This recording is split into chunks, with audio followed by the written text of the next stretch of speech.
Hola, ¿qué tal? Bienvenidos a una nueva edición de Mesa Política. Este es un programa producido por Otra Mirada en alianza con Nuestra América TV. Mi nombre es Rocío Pereira y el día de hoy vamos a conversar sobre los resultados electorales y cómo estamos procesando todos los sucesos que han acontecido en esta semana, cómo los distintos candidatos han reaccionado ante los resultados y también qué escenarios se abren de cara a los siguientes meses. Para hablar sobre esto está con nosotros el comunicador y analista político David Rivera. Bienvenido, David. Rocío, buenas tardes, ¿cómo están? Gracias por estar aquí. Lo primero que quisiera preguntarte es un poco para dar marco a la entrevista, ¿cómo explicas tú los resultados electorales? ¿Cómo se explica el voto por Castillo y el voto por Keiko? ¿Por qué es que han votado como han votado, digamos, Lima y la costa norte, la Sierra Central y la Sierra Sur, la selva?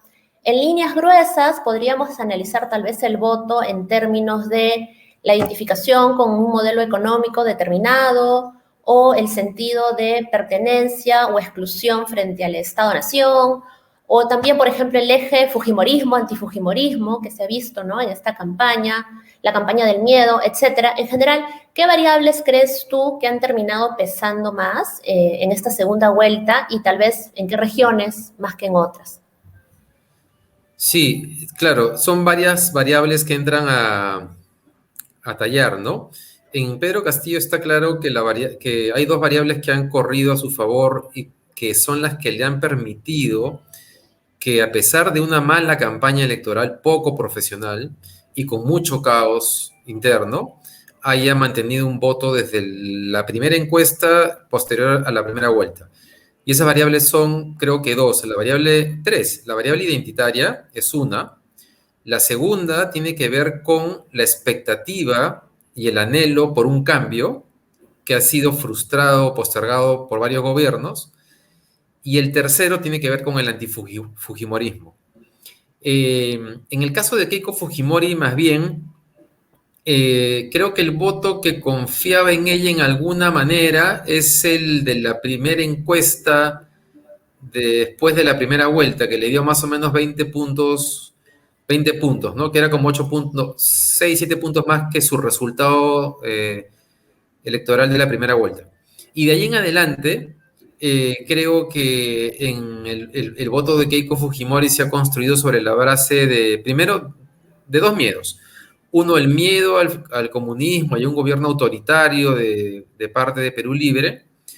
Y luego creo que este es el gran error de Pedro Castillo, porque pudo haber ganado holgadamente esta elección, es el caos. Es el caos y la precariedad que fue muy visible del partido y del entorno y la falta de definiciones, los técnicos que debatieron en el primer debate. Yo creo que si el antifujimorismo no fuese tan alto en el Perú, no hubiese podido ganar esta elección Pedro Castillo. Bien, sí, ciertamente no es una sola variable la que explica estos resultados como señalas. Ahora, tú has mencionado, por ejemplo, este tema identitario. Sí, me parece un tema interesante que también se ha hablado en la campaña, y tal vez podríamos analizar la candidatura de Castillo en estos términos identitarios y el rol que juega, por ejemplo, el racismo, el rol que ha jugado el racismo en esta campaña. En términos generales, podríamos decir que, por un lado, los votantes de Castillo se adscriben a alguna identidad étnica en particular, y del otro lado, podríamos señalar que algunos de los votantes de Keiko sienten tal vez el rechazo, digamos, a que una persona, entre comillas, un cholo, por decirlo de alguna manera, asuma posiciones de poder. ¿Podríamos decir que esto está en juego también en la campaña? Totalmente. Esta campaña, como la campaña cuando fue candidato Toledo, que ganó Toledo el 2001 y luego con Mal el 2011, han sacado a relucir lo peor, yo diría, de los peruanos, ¿no? Porque hay un racismo escondido. Muchas veces, yo te diría que hay gente que es muy consciente, pero en otras personas no es tanto, ¿no? Cuando uno crece nace y crece en una sociedad que discrimina, lo más probable es que tú tengas algún tipo de contaminación, salvo que hayas crecido en un entorno pues, familiar muy, muy cuidadoso, donde hay cero tipo de expresiones de ese tipo de comportamientos, lo más probable es que tengas algún tipo de esas acciones y en estas campañas electorales sale a relucir totalmente eso. Ahora, lo único que ha conseguido esa discriminación es afianzar el voto por Pedro Castillo. Y no solamente de quienes se sienten identificados en términos sociales, culturales, raciales por él, sino también de aquellos que en el medio vieron esta campaña demoledora de los medios de comunicación y las expresiones racistas, clasistas de la élite limeña. Lo único que han hecho es consolidar el voto por Castillo. Hay mucha gente que ha votado simplemente por ya, oye, ¿sabes qué cosa? Son tan bestias que se merecen perder esta elección. Y yo he visto esos comentarios, muchos, ¿no? Ha sido contraproducente para ellos, definitivamente. Para los intereses de quienes querían que ganara Keiko Fujimori. Bien, David, te cuento que nos está acompañando también para analizar con nosotros estos resultados electorales. Está con nosotros también Gonzalo Banda, él también es analista y va a poder compartir seguro con nosotros algunas de sus impresiones. Bienvenido, Gonzalo. Gonzalo, ¿cómo Hola, estás? Rocío. Hola, David, ¿cómo están? Bien, Gonzalo, te comento que estábamos justo conversando sobre cómo analizábamos, en primer lugar, los resultados electorales, ¿no? ¿Qué explica un poco el voto por Castillo? ¿Qué explica el voto por Keiko? Y en las distintas regiones también. ¿Por qué es que han votado como han votado el sur, la sierra, también el oriente, la costa, la costa norte y Lima? Y en un segundo momento hablábamos también sobre el rol que tiene el racismo en esta campaña, que sin duda se ha visto mediada por este tema, ¿no? Ha habido, por un lado, una adhesión o una identificación étnica con el candidato Castillo, pero también, por otro lado, ha habido un rechazo de ciertas élites o cierto grupo de la población a que un cholo, entre comillas, pueda estar asumiendo posiciones de poder y entonces vemos que también el racismo está teniendo un rol. No sé si quisieras hacer un comentario sobre esto, Gonzalo. ¿Qué tal? ¿Cómo estamos? Bueno, me has dejado un poco abrumado con todas las preguntas. Eh, eh, Vamos por partes, ¿sí?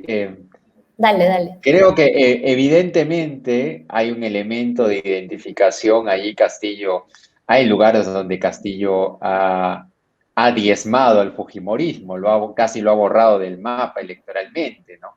Cuando tú ves el mapa electoral de la provincia de Chumbivilcas, ¿no? Y ves el distrito ahí de Yusco, y constatas que el 98% vota por Pedro Castillo. Bueno, te pones a pensar, pues, debe haber algún otro factor que sea más allá de la propuesta radical, más allá de la propuesta de reivindicación, más allá del modelo económico, la propuesta social que Castillo promete.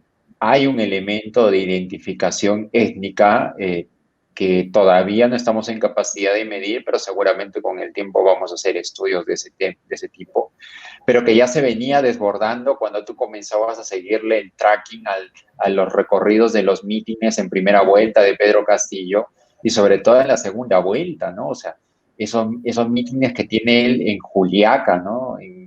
Donde literalmente colma un cerro. Yo nunca, hace como 20 años no veía eso, ¿no? O sea, el Fujimori más popular tal vez, ¿no? Y de ahí tenías que retroceder a Belaúnde, ¿no? No se veía esas concentraciones de personas, ¿no? Entonces hay claramente un elemento identitario que está presente en la campaña, ¿no? Tú ves el mapa de estridencia de voto, lugares donde más del 75% ha votado por el favor de un candidato, y ves la Sierra Norte del Perú, ves la Sierra Central del Perú y ves casi la totalidad de provincias del sur peruano, no solamente las de la sierra, sino todas, incluso las costeñas. salvo algunos bolsones muy chiquititos del fujimorismo, por ejemplo, en Arequipa, en Carabalí. Entonces, sí, pues hay algo. Castillo ha representado muchas cosas. El factor de discriminación también, ¿no? O sea, tú lo has dicho muy diplomáticamente, tú has dicho el miedo al cholo. Yo diría que hay una palabra que creo que no gusta mucho en Lima cuando aparece, pero cuando aparece hay que decirla, que es el miedo al indio, ¿no? A la indiada como tal, ¿no? Que se desborda, ¿no? Yo lo he leído esta semana en una columna de Vergara y recordaba los viejos artículos de Hugo Neira, ¿no? Sobre este tema, ¿no? En el fondo, ¿por qué hay miles de abogados en Lima en este momento trabajando o han trabajado para impugnar actas por Keiko Fujimori? Digamos que la diferencia entre el voto de Castillo y de PPK es el modelo económico, las ideas que proponen, pero también es lo inesperado. Castillo no tiene bases de élites limeñas con las que ningún actor político limeño pueda conversar.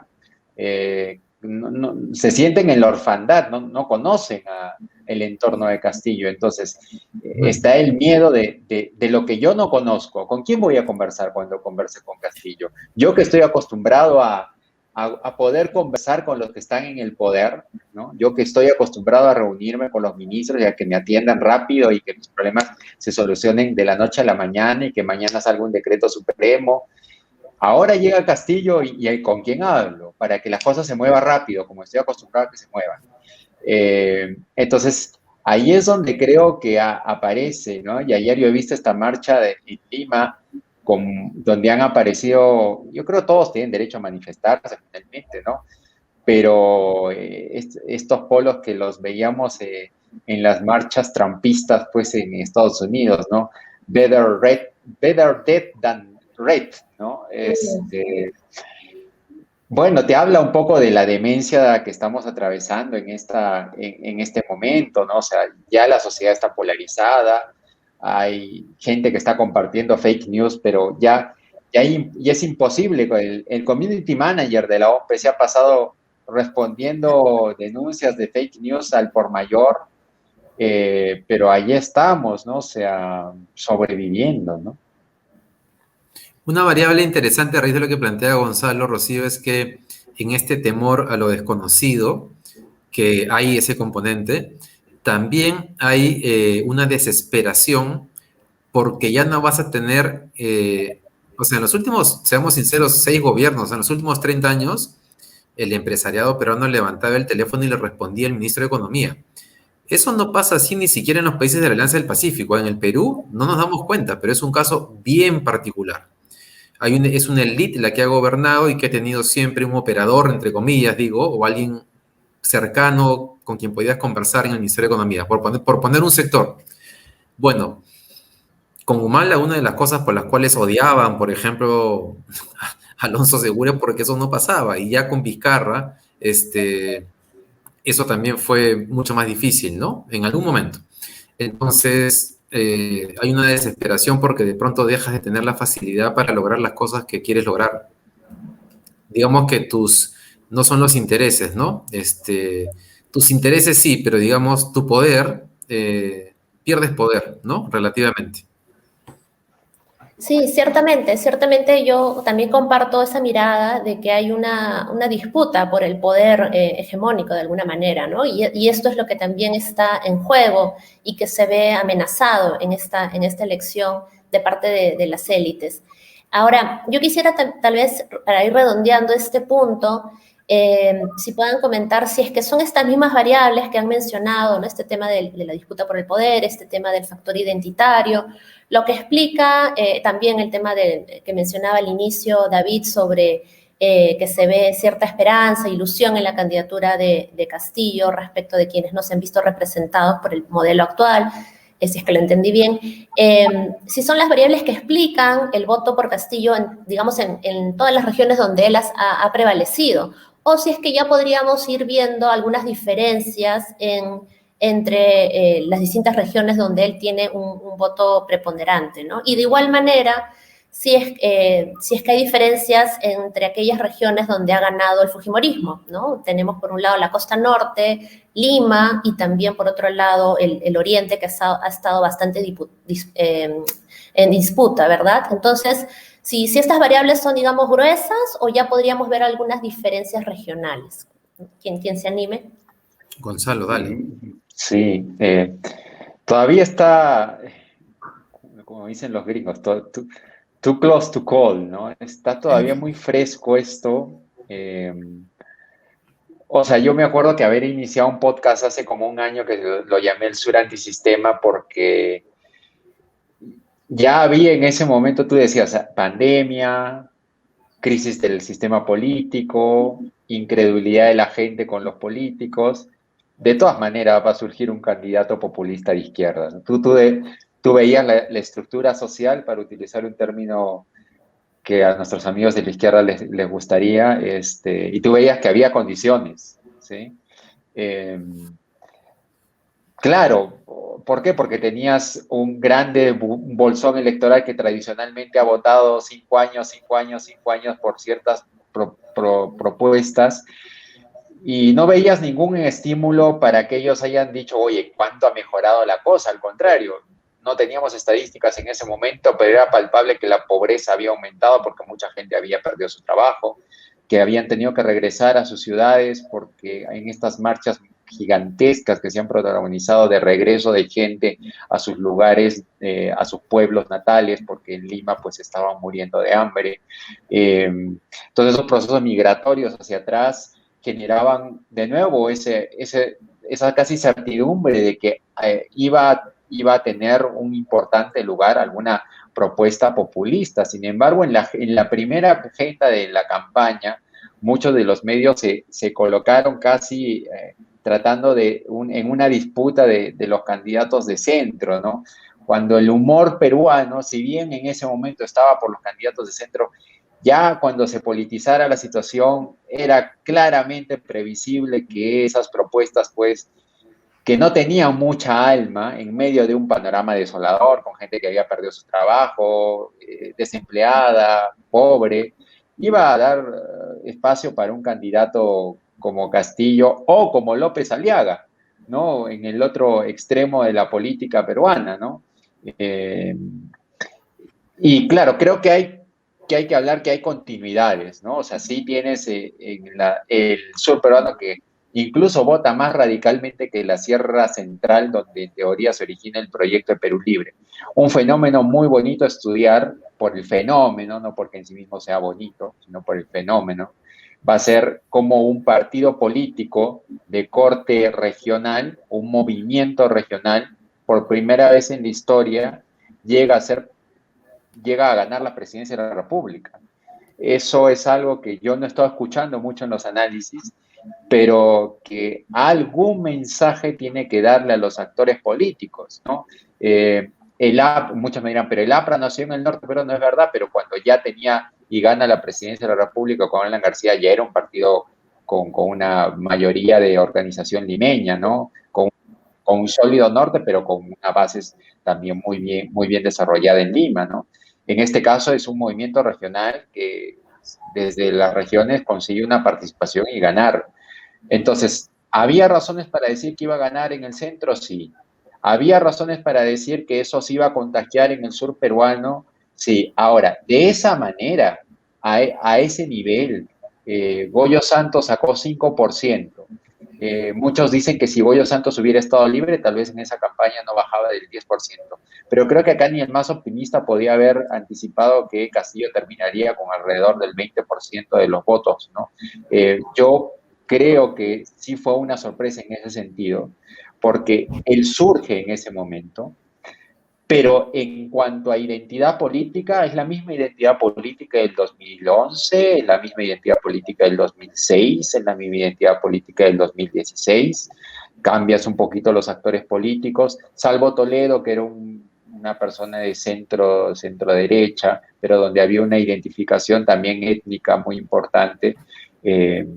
Allí me parece claro, ¿no? De nuevo, tú ves el mapa con donde ha ganado con más del 75% Castillo, y claramente está muy bien dibujada la Sierra Norte del Perú, Cajamarca, el centro del Perú y muchos de los distritos de la zona sur del Perú. Entonces, ese comportamiento electoral no era para nada imprevisible.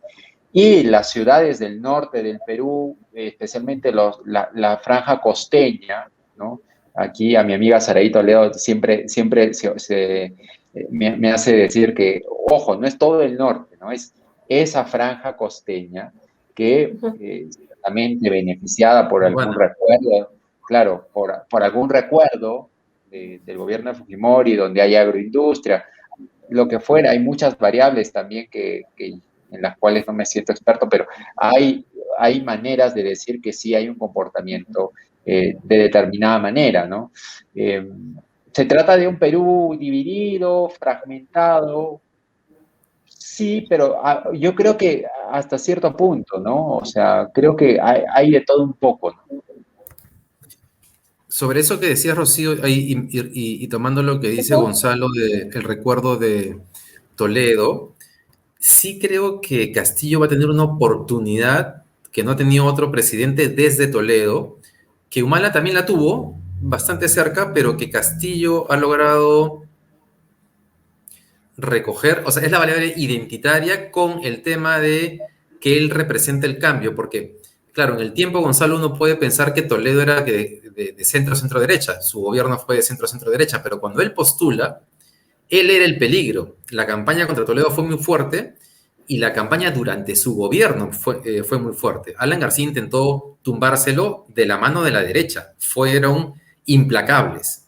Y claro, hay muchas cosas que propuso Toledo, como el aumento de los maestros, que fueron viables porque apareció un gringo que conocía a los empresarios y los convenció de que sí había que duplicar el sueldo de los maestros. Pero antes de eso, los empresarios decían, ¡qué barbaridad!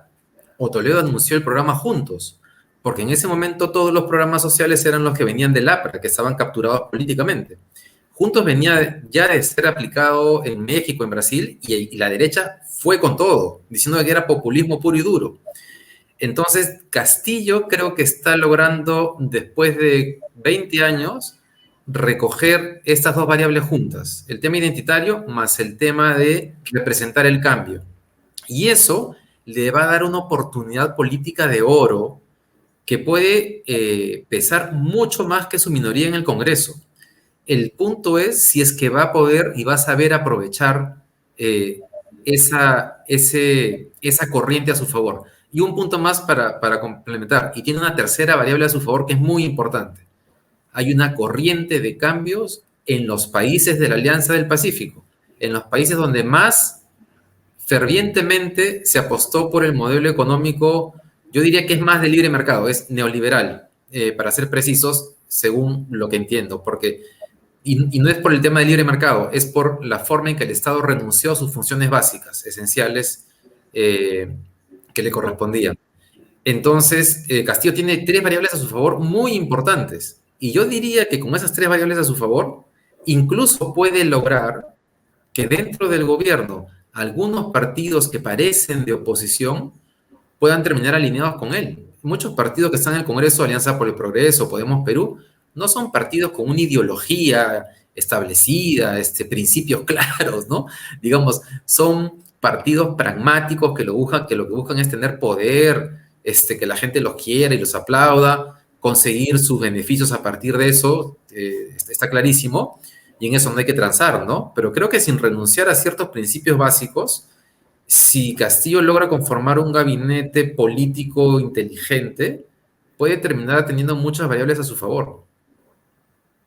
Sí, sin duda. Interesante también cómo plantean este tema de que en el país, digamos, se mantienen, por un lado, determinadas estructuras, determinados clivajes que todavía nos mantienen, entre comillas, fragmentados, y que explican un poco cómo el voto se ha venido dando en distintas elecciones, pero que al mismo tiempo hay un tema de la capacidad del actor político de poder sobre eso montar una campaña política, ¿no? Y cómo los distintos candidatos que han representado esta voluntad de cambio han podido hacerlo con mayor o menor éxito, ¿no? Se ha mencionado Toledo, se ha mencionado Llanta, y yo también creo que en este caso de Castillo, creo que se acentúa mucho más en él esta voluntad de cambio, este factor identitario.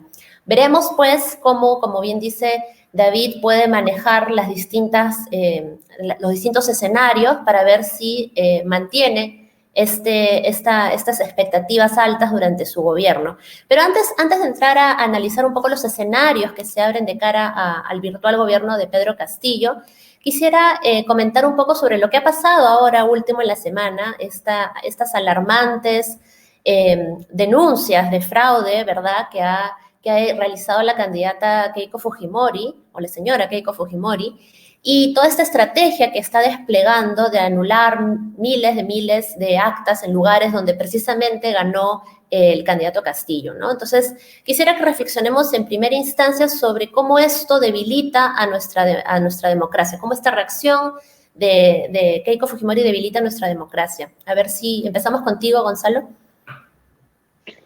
Sí, yo justo mientras hablabas me estaban entrando algunas alertas de algunos jurados electorales especiales que ya han declarado improcedentes varios recursos de impugnación, ¿no? En algunos estoy viendo que se trataría después de que no se puede anular la elección porque no, pues, no se ha podido probar la voluntad concertada de fraude, que es lo que pide la ley, ¿no? O sea, muchas personas ayer se han aventurado, y yo creo irresponsablemente. O sea, no entiendo a qué locura hemos llegado, ¿no? Porque ya han dicho que hay 200.000 votos en disputa y hay claros vicios de nulidad, cuando realmente lo que la ley exige que se pueda demostrar que había un ánimo de manipulación de la voluntad de la elección en esa mesa. Entonces, yo estoy viendo ya algunas resoluciones de Moquegua, de Cajamarca, que, bueno, parecen ir por lo obvio, ¿no? Decir, oye, por aquí no va. Seguramente luego van a apelar al Jurado Nacional de Elecciones, ¿no? Hay una resolución en Cajamarca que simplemente la declara improcedente porque no han adjuntado el voucher de pago. O sea, creo que todo esto, o sea, yo no sé cómo alguien puede creer que después de este proceso, si gana la elección, va a tener un gobierno tranquilo, legítimo, en un ambiente, porque el mensaje, a ver, lo que está detrás es que tú le estás diciendo a cientos de miles de ciudadanos que han ido a votar, cuyo voto ya ha sido computado y ya ha sido subido al sistema de la OMPE, que su voto ya no vale.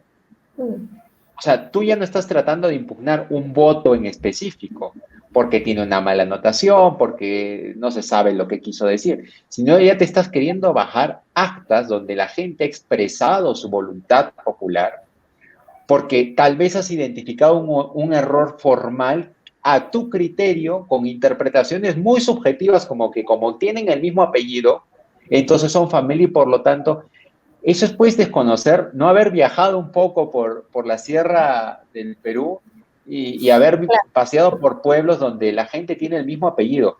Si la consecuencia, o sea, si uno es político y es más medianamente inteligente, tiene que darse cuenta que ese mensaje puedes exprimir legalmente la norma, ¿sí? Puedes utilizar lo más que puedas el argumento, pero cuando ya metes a los abogados aquí, el resultado claramente ya escapa de un balance, digamos, simplemente de elecciones y política, ¿no? Esto no es solamente eso. Ya estás intentando deslegitimar a un grupo de ciudadanos, y yo no sé cómo puedas hacer para gobernar un país con el mensaje que estás emitiendo. Yo tenía hoy varias publicaciones de varias páginas en Facebook en Puno que estaban totalmente indignados, ¿no? Muchos diciendo, ¿Cómo es posible que se cuestione mi integridad? Porque, ojo, al campesino del sur, de la sierra peruana, tú puedes decirle muchas cosas, pero acusarlo de deshonesto son palabras mayores. Tú puedes decir que es radical, que tiene ideas afiebradas, que es antisistema, pero si tú le dices que es deshonesto, Que ha el hecho trampa. mensaje que has hecho trampa, Claro. cuidado porque los valores comunitarios que se tienen ahí se hermanan en base a la honestidad, a la palabra. Ellos no, a veces no firman ni siquiera contratos, se dan un apretón de manos y se acabó, allí queda. Por eso el valor de su nombre y de su apellido, cuando se tergiversa y cuando se intenta atacar, ellos lo sienten como una ofensa rápidamente. Entonces, yo no sé a quién se le ocurrió esta estrategia jurídica, pero claramente, si es con el fin de ganar la elección, supongamos que por una cosa extraordinaria la logran ganar, el descrédito político que van a tener en esas regiones va a ser a tal nivel que esas personas no van a considerar pues la palabra de ese político nunca más. Y a mí eso es Claro, lo que más me preocupa, ¿no? sin duda, sin duda. El daño ya está hecho. David, dale, Sí, ¿qué opinión te merece? bueno, a mí lo del Fujimorismo me parece realmente lamentable. Yo no les creo nada. Me ha sorprendido que mucha gente les haya creído. eh, Cuando incluso en lo que dijeron el martes, si uno mira lo que dijeron el martes respecto a las impugnaciones, que la mayor parte lo favorecían, y mira lo que ha ido resolviendo los jurados, uno corrobora ya muy rápidamente de que no era cierto que esos votos les correspondían a ellos, ni que esos votos correspondían a lugares donde habían arrasado en la votación. Pero ya, presentan su segunda tanda, ¿no es cierto? Con un montón de argumentos que han sido desbaratados en 24 horas. Hoy día Miki Torres ha dicho que sobre el caso de Bagua en realidad no lo presentaron como una prueba, sino como un indicio, entonces que piden disculpas. Ya se desbarató todo. Pero además, ayer en la conferencia de prensa, que fue a las 7 de la noche más o menos, dijeron que iban a presentar 700 actos de nulidad. Si entran a la página web de la OMP van a ver que solamente han presentado 320, o sea, ni siquiera la mitad. Y que de esos 320, una parte además entró tarde. Entonces, incluso con los que han presentado ahora, no logran pasar los 70.000 votos de diferencia que tiene Castillo hoy día sobre Keiko Fujimori. Pero siguen y siguen porque no les interesa el país, no les interesa deslegitimar esto. Pero lo bueno, en realidad, es que yo veo mucha gente que ha votado por Fuerza Popular de pronto desencantada. Claro, uno dice, pero ¿cómo se encantaron de nuevo? No importa, se encantaron y de pronto están diciendo, pucha, subestimamos que estos señores seguían siendo los mismos. Pero obvio, ¿no? O sea, digo, no les interesa el país, ni, o sea, ni les interesaba particularmente ganar la elección para hacer las cosas bien. Keiko Fujimori estaba intentando básicamente protegerse de la cárcel y lo de ayer es un acto desesperado por salvar a su lideresa porque va a terminar en la cárcel, ¿no? Entonces, están quedando pésimo. Yo no sé si vamos a aprender después de esta elección qué cosa representa el fujimorismo de verdad. Y lo que sí, esa es otra variable que creo que entra a tallar a favor de Pedro Castillo. Porque a diferencia del 2016, cuando a PPK le pasa esto con el fujimorismo, en este caso esa oposición del fujimorismo viene con una mochila muy pesada. Entonces, bien manejadas esas variables, deberían jugar a favor de él, pero va a depender mucho, y creo que ese es un tema para conversar también, Rocío, qué Sí, cosa sí. hace. Cerrón se queda cerca, lejos, medianamente cerca, ¿no? Depende de eso mucho. Sí, en un momento entramos a eso solo para... Me quedé pensando en lo que decías, ¿no? Que probablemente no tengan éxito en esta aventura de desconocer la voluntad popular. Y yo también creo eso. Pero ya habrán echado, digamos, una sombra de duda sobre la legitimidad de la elección y sobre cómo inicia, en todo caso, el gobierno de Castillo. ¿Cómo creen que este daño que ya se hizo puede jugarle luego en contra a Castillo en un eventual gobierno, ¿no? Sobre todo si partimos de la idea de que su gobierno está, digamos, dañado de inicio, ¿no? Su legitimidad está viciada de origen. O qué opinión les merece. A ver, Gonzalo. Sí, claro, esto puede verse pues como a veces tú sabes que hay batallas que no vas a ganar, pero ya ha sembrado la duda ahí, quedó la duda en cierta parte de la opinión pública, incluso yo sí comienzo a ver, como dice David, ¿no? Muchos amigos, personas que habían votado por Keiko Fujimori, comienzan a desencantarse. Si hacemos una especie de ucronía histórica, si hoy se volvieran a realizar las elecciones de segunda vuelta, probablemente el margen que sacaría Castillo sería mayor que el que sacó, producto del comportamiento que estamos viendo hoy, ¿no? Porque, claro, mucho del fantasma, porque, claro, tú no puedes usar la camiseta simplemente por un tema electoral y luego cuando ya no sirve, pues ya la democracia se convierte en un conjunto de reglas que los abogados interpretan a su discrecionalidad para obtener lo que tú quieres. Entonces, a mí me parece que es una muy mala señal. Ayer en la entrevista al presidente del Jurado Nacional de Elecciones lo vi diciendo que en procesos anteriores se habían solicitado la nulidad o la impugnación de cerca de 26, 30 actas, 26, 25, haciendo una especie de histórico estadístico, ¿no? Entonces, sí, o sea, se siembra eso para, y si Castillo va a asumir la presidencia, yo creo que a muchos de este sector de la derecha, que yo nunca he visto a esa derecha manifestarse en el Perú.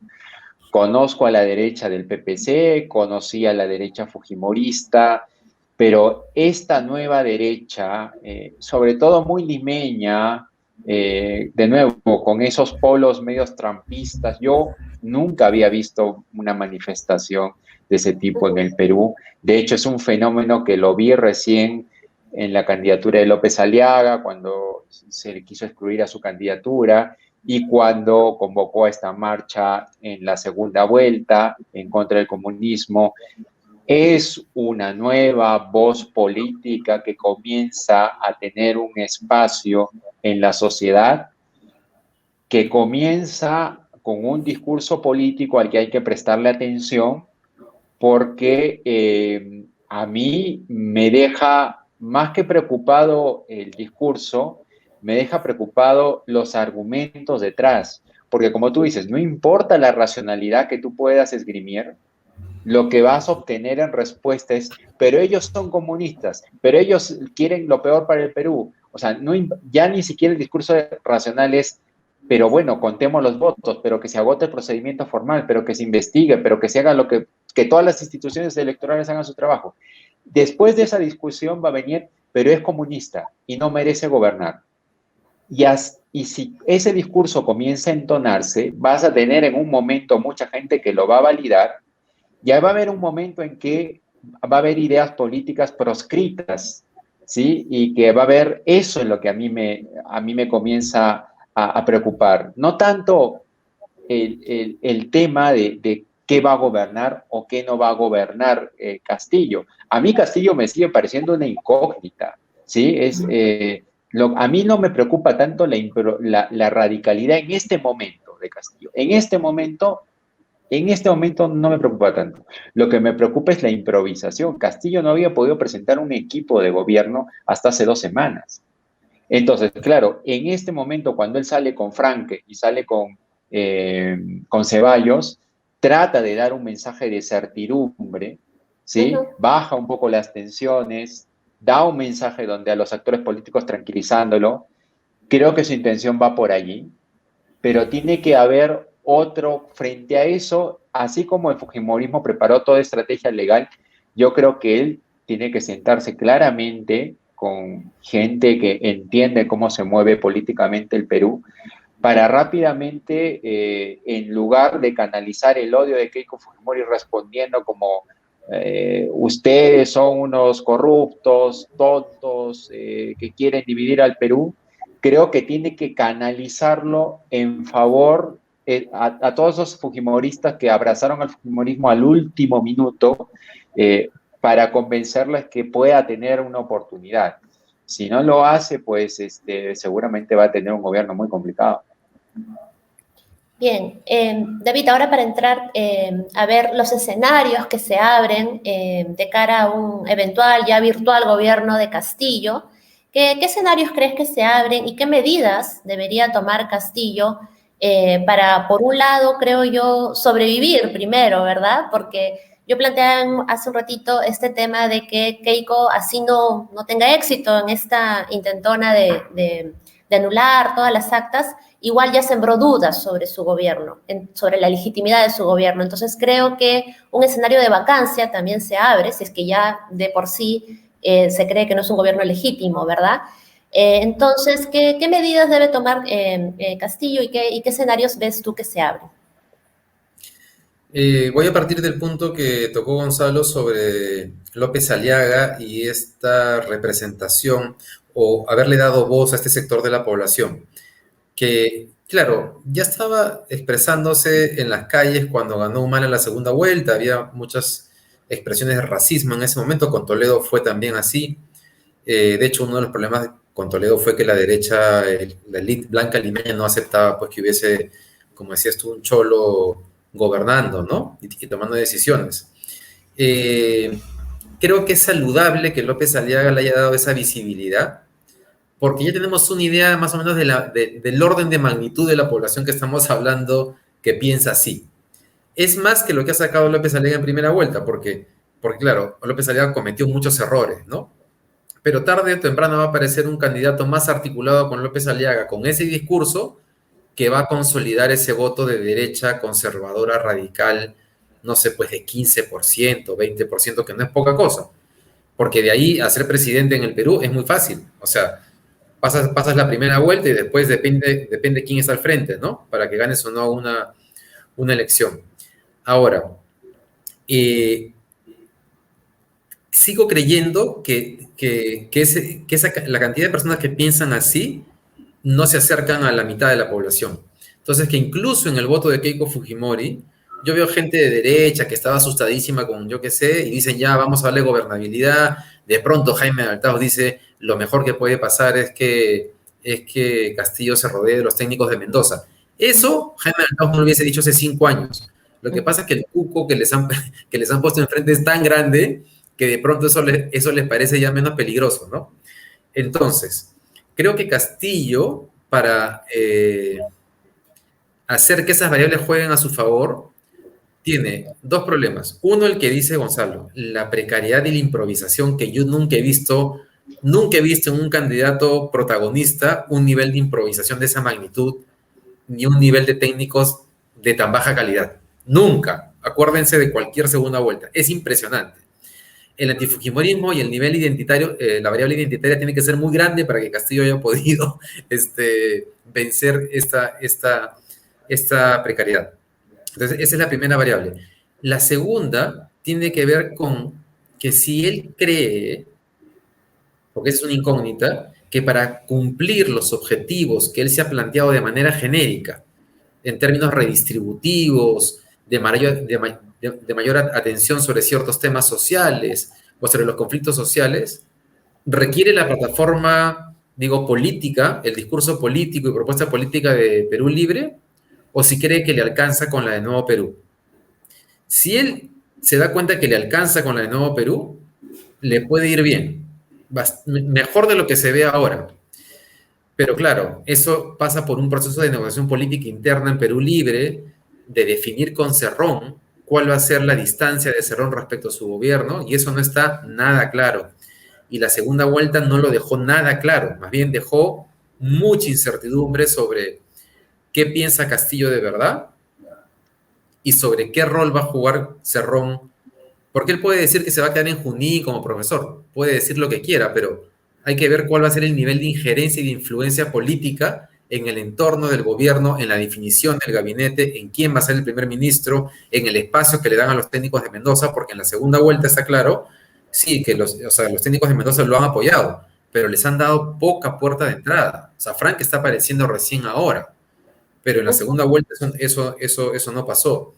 Entonces, yo creo que él tiene muchas variables a su favor, no me queda claro si va a saber aprovecharlas. Correcto. Gonzalo, ¿qué opinas sobre los escenarios que se abren de cara a este virtual gobierno de Pedro Castillo? ¿Cómo lo ves? Yo coincido con el tema de que en este momento, o sea, Castillo debe tener el teléfono pues inflado de mensajes y de, no sé si han visto ustedes en la tarde, pero un desfile de posibles voceros de Castillo comenzó a aparecer en la prensa, ¿no? Salaverry se proclamó ya vocero, lo salieron rápidamente a corregir, a decir que no era vocero, y a mí no me sorprendería que gente como Belmont o como en los próximos días esté en el También. mismo peregrinaje. Sí, y hemos visto a un montón de gente pasar hoy por las Por SAT oficinas también, ¿no? o por... Sí, Forsyth ha pasado, José Vega, o sea, ya todos comienzan a desfilar porque ya pues te comienzas a hacer la idea de que por este lado va a caer el poder, ¿no?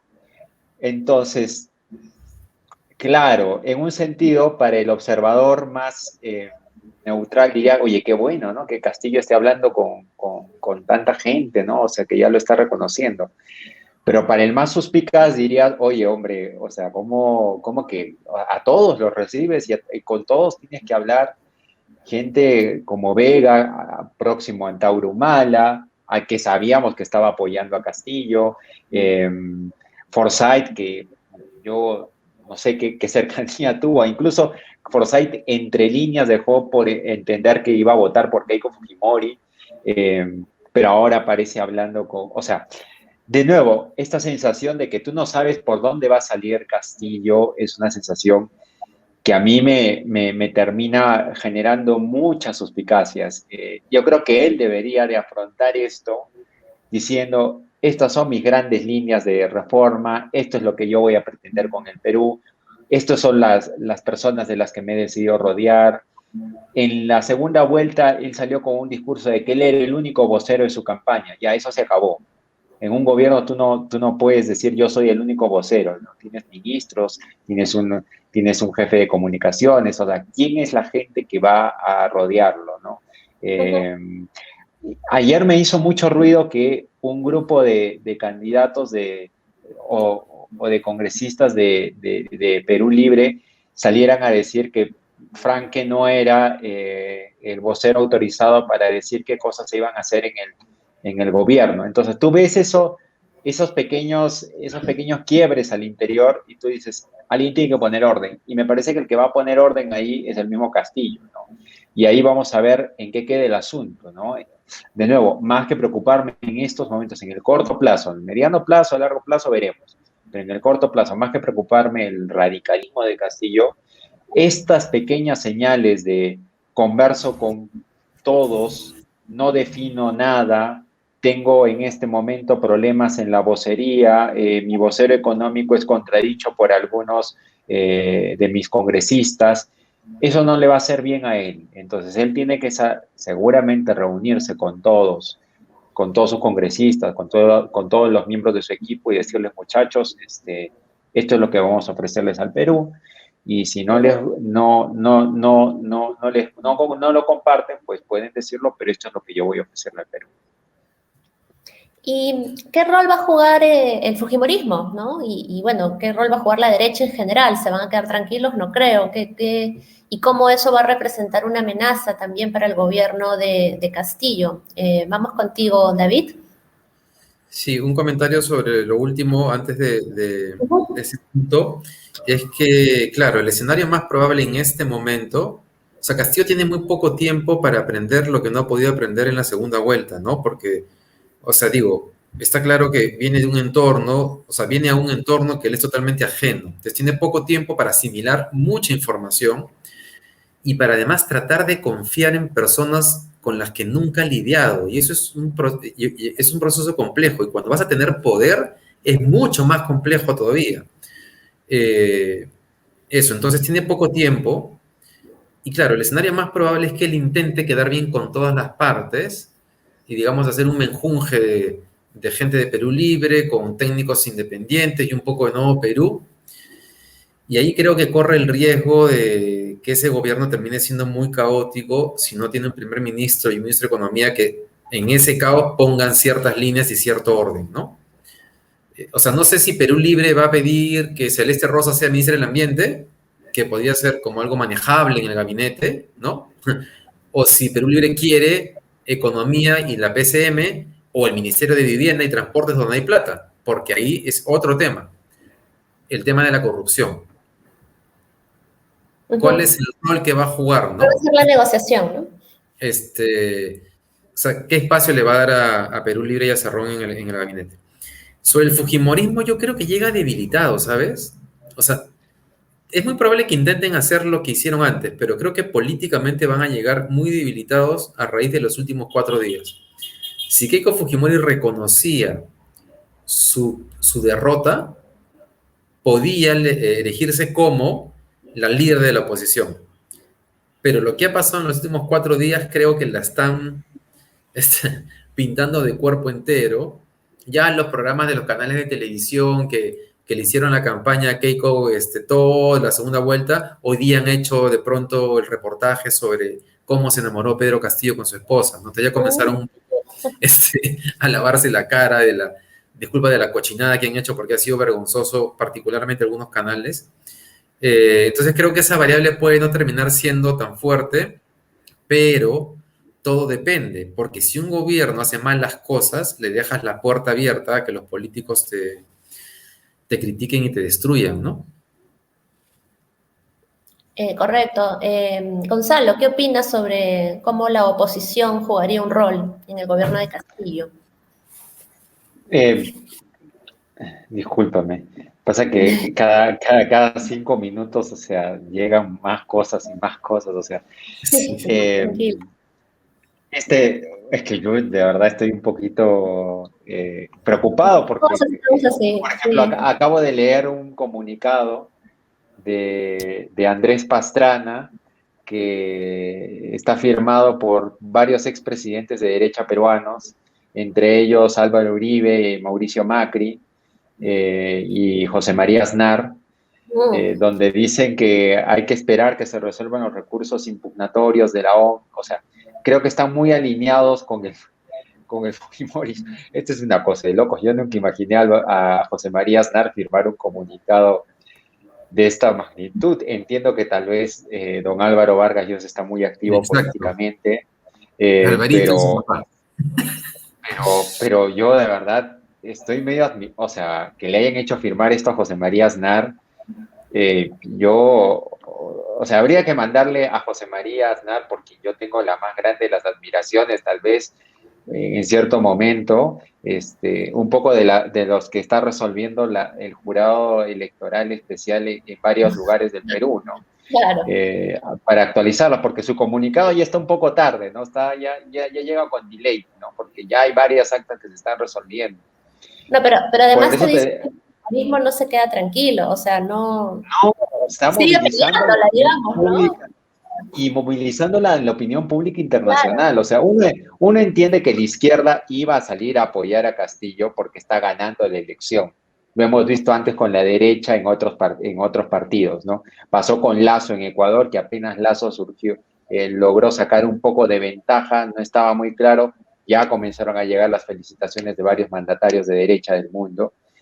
Hasta en cierto sentido me parece darle un respaldo político al candidato, pero ya después, es que esto requiere un nivel de planificación que yo nunca lo he visto. O sea, estudios de abogado, expresidentes, comunidad internacional. O sea, yo creo que en este momento somos la disputa de la geopolítica mundial, tratando de ver para qué lado cae la moneda. Perú se ha convertido en como que el fiel de la moneda en este momento. Entonces, me preocupa, ¿no? Porque ¿qué mensaje dan estos expresidentes al mundo diciendo esto? Me deja preocupado, ¿no? Porque, bueno, que los peruanos resolvamos nuestros problemas, ¿no? O sea, ya en un momento, o sea, si es que ya hay una cosa muy irregular, ha habido observadores de naciones, de Organización de Estados Americanos, de Transparencia, de Human Rights, aquí. Entonces, yo de verdad, cada vez que llegan estos comunicados, pues medios en tono sermoneador incluso de actores políticos que no saben cómo funcionan las cosas aquí. Yo me molesto un poco, ¿no? Porque digo, oye, por lo menos investiguen un poco, ¿no? Ujú. Pero bueno, yendo a tu pregunta, Relaciona, digamos. sí, claro, ¿no? O sea, ¿cómo tendría que...? A ver, en este momento, yo decía en la mañana, ¿no? Que el Perú es como una especie de pampa que está llena de paja seca y hay un pirómano que se está paseando con un fósforo, ¿no? O se está por ahí, ¿no? Coqueteando. Entonces no pasa nada, no pasa nada, no pasa nada, no pasa nada. Oye, pero están diciendo que aquí va a haber una crisis y no pasa nada. Entonces, a mí lo que me preocupa ya en este momento, en el corto plazo, es que los peruanos podamos cerrar el periodo electoral y que quien sea el presidente en este momento, o sea, el 95% de probabilidades que sea Castillo, que por lo menos tengamos la madurez política de no cometer los mismos errores que se cometieron en otros países, ¿no? Cuando se trata de comparar el caso venezolano, lo que acá no se dice es que como no se ha estudiado mucho la ciencia política, hay estudios que comparados en donde se revela claramente el carácter, digamos, de la oposición determinó el comportamiento de los actores políticos en el futuro. En Colombia tú tuviste una oposición a Uribe que fue muy inteligente, que supo limitarle el poder político y que supo mantenerlo a raya, ¿sí? No se permitió nada para que él se perpetuara en el poder. En Venezuela fue al contrario. La oposición optó por el camino de aislar al presidente de la República, hubo un intento de golpe de Estado en el caso de Chávez, y lo único que hicieron fue radicalizar el discurso de Chávez, apartarlo más y dejarlo al margen. Él pudo limpiar el ejército de todos los oficiales que le eran incómodos y terminó ascendiendo a un proyecto totalitario, autoritario, ¿no? Entonces creo que esa es la inteligencia que tiene que haber en este momento en el Perú. Tanto Castillo tiene que entender que tiene que negociar, pero también la oposición en este momento, ¿no? De lo contrario, pues, o sea, prolongar esta batalla política va a ser, pues, nefasto. Bien, me permiten hacerles una última pregunta ya para ir redondeando porque ya nos hemos un poco pasado de la hora. Hemos hablado un poco de lo que tiene que hacer Castillo para darle cierta gobernabilidad al país, cómo tiene que negociar con unos y otros actores, cómo tendría que enfrentar también a la oposición, pero también hay que recordar que él ha levantado muchas esperanzas y muchas expectativas en grandes sectores de la población. Entonces ahí también se abre otro frente, digamos. ¿Y qué cosas, qué medidas tendría que tomar o qué réditos tendría que tener de cara a sus electores, ¿no? Y no defraudar sus expectativas? Y en ese marco, si ven viable el anuncio de la Asamblea Constituyente, sí, no, cuándo, tal vez más tarde. Y con eso creo que podemos ir cerrando. David, contigo, empezamos. Sí, creo que eso sí lo tiene claro Castillo, y es que si bien, digamos, le están pidiendo algún tipo de señales de estabilidad, creo que incluso en la derecha está clarísimo que él no es Humala, que no se va a moderar como Humala, y eso yo diría que incluso ya está asimilado por una parte importante de la población, y yo creería que además buena parte de la población espera que sea así, porque efectivamente hay una expresión en la votación de cambio. Y además, como hablábamos al inicio, esta demanda de cambio viene de otros países, Chile, Colombia. Está clarísimo que hay un malestar con el modelo que se estableció en el caso peruano hace 30 años. Eso lo tiene a su favor. El tema es si es que va a saber cómo hacerlo, ¿no? Si ahí la variable política va a ser bien importante porque, como mencionaba hace un rato, no sabemos si es que él entiende la tecnocracia de izquierda como una renuncia a sus propuestas ideales o si va a comprender que más bien esas propuestas ideales es posible hacerlo técnicamente y que más bien tratar de implementar lo que es el discurso político de Cerrón, lo que lo puede llevar es al fracaso total y a perder ese respaldo de la población.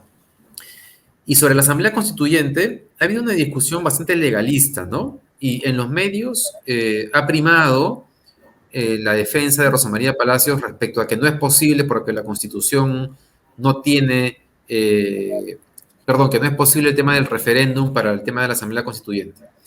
Ojo que hay otros constitucionalistas que se han pronunciado a favor diciendo que sí se puede, que la Constitución no lo descarta, que no ha tenido tanta visibilidad. Pero, en cualquier caso, en la medida que Pedro Castillo logre sostener el respaldo popular que tiene ahora y que podría tener, le va a ser viable impulsar esa posibilidad. Eso sí va a ser peleagudo. Yo creo que la derecha ahí va a pelear nuevamente. Creo que no tiene la corriente a su favor, no solamente dentro del Perú, sino por lo que está pasando también en Chile y en Colombia.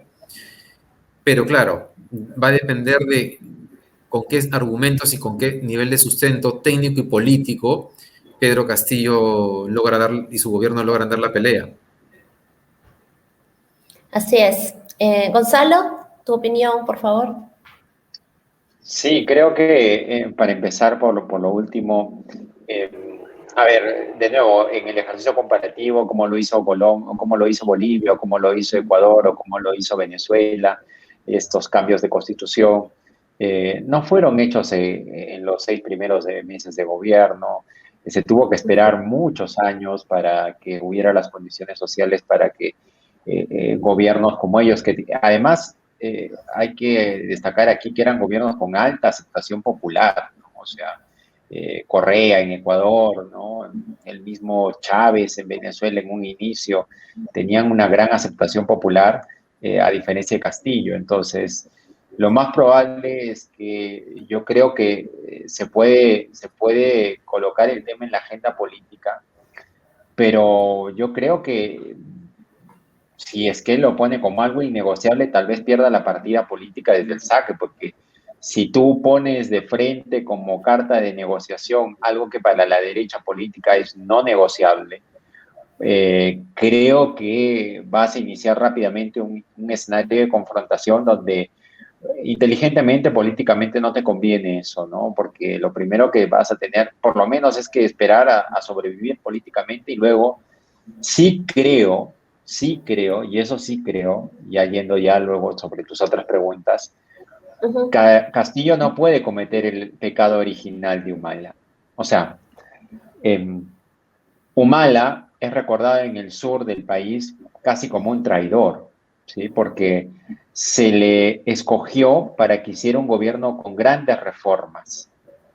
Y al final Humala terminó siendo un gobierno de centro derecha, digamos, que impulsó solo programas sociales, pero que no condujo una gran reforma al interior del gobierno, donde hace falta, ¿no? Y tampoco introdujo inclusión económica de las grandes mayorías de los sectores rurales del Perú.